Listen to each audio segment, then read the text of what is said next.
Hello বন্ধুরা, সবাইকে জানাই হ্যাপি নিউ ইয়ার।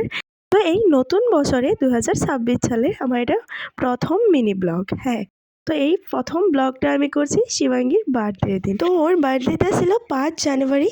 তখন তো কতটা ঠান্ডা ছিল তোমরা মানে বলতে পারো। তো এখন এখানে চলছে খানার আয়োজন আর সবাই আগুনকে ঘিরে বসে আছে। কারণটা তো তোমরা জানোই যে অনেকটা ঠান্ডা দিয়েছিল তখন। তো আমি তো এখন ভয়েসটা পরে দিচ্ছি, তো আমার এত ঠান্ডা না গলা বসে গিয়েছিল। তারপর খানা পিনা এগুলো চলছিল উঠোনে, আর ওর বার্থডেটা হচ্ছিল ওই ছাদে। তো আমরা ছাদে ডেকোরেশনটা করেছিলাম। তো এই যে দেখো ওনার ঠান্ডায় এত কাঁপছিল, বলছিল দিদি আমার অনেক ঠান্ডা লেগেছে, অনেক ঠান্ডা লেগেছে। তো তার মধ্যে ছাদে তো খোলা জায়গা, অনেক হাওয়াও পাচ্ছিল, তার জন্য ঠান্ডাটা অল্প মানে বেশি ছিল। তার জন্য মানে বেশি দেরি না করে বললাম যে তাড়াতাড়ি বার্থডেটা করে নিই, কেকটা কেটে নিই। তো তোমরা এই পিছন দিকে যে ডেকোরেশনটা দেখছো, তো এই ডেকোরেশনটা করেছিল আমার দুই দাদা মিলে।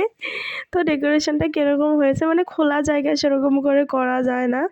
তো দেখো কেমন হয়েছে তোমরা বলো। আর ও কেক কাটছিল আর বলছিল আমি কেক কাকে আগে খাইয়ে দেব, ও কনফিউশনে পড়ে গেছিলো।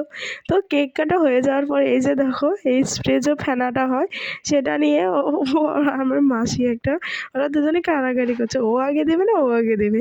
তারপর আমরা সবাই মিলে ওকে আশীর্বাদ করে নিলাম। তারপর আমার এই যে ব্লগটার মাঝে যে আমি খাওয়া দাওয়ার ক্যাপচারটা করব, মানে ওইটুকু যে ভিডিও ক্লিপ নিব, আমার সেটা মনেই নেই। তো ওর বার্থডেটা কমপ্লিট